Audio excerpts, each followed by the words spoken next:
هسا لەسەر ئەو راپۆرتە قسە و گفتوگوی کە دەکرێت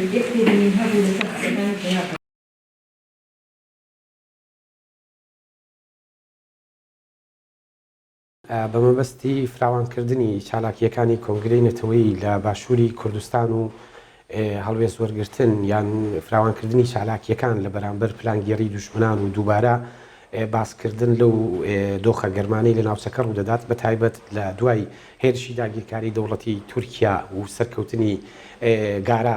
کە بۆ گەلەکەمان پێویستە ئەم سەرکەوتنە بە بەردەوام قسەی لێ بکردرێت و بێتە کەلتورێک بۆ بەرەنگاربوونەوەی دوژمنانمان و دووبارە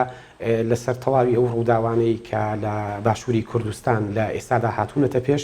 هەر لە جیرانی چالاکوانانەوە بیگرا بۆ ئەو گۆڕانکاریە سیاسی و پێشبینیانەی کە لە ناوچەکە دەکردرێت ئەمڕۆ کۆبوونەوەیەکی فراوانی کۆمیتەی باشووری کۆنگرەی نەتەوەیی کوردستان لە شاری ڕانیە بەڕێوەچوو کە ئامانجی سەرەکی تێیدا خوێندنەوەی بارودۆخی ئێستا و ئامادەسازیە بۆ بەرنامەسازیەکی نوێ بۆ ئەوی بتوانین بەشداری و دەنگ و کار و چالاکی کۆنگرەی نەتەوەیی لە باشووری کوردستان فراوان بکەین. گەلمانەوە دواتر دەتوانێت ئەو سەیری بکەیت و لە دوای ئەوەشەوە هەندێک هەواڵان سەرنج و تێبینی و ڕەخنیان هەبوو لەسەر ناوەڕۆکی راپۆرتە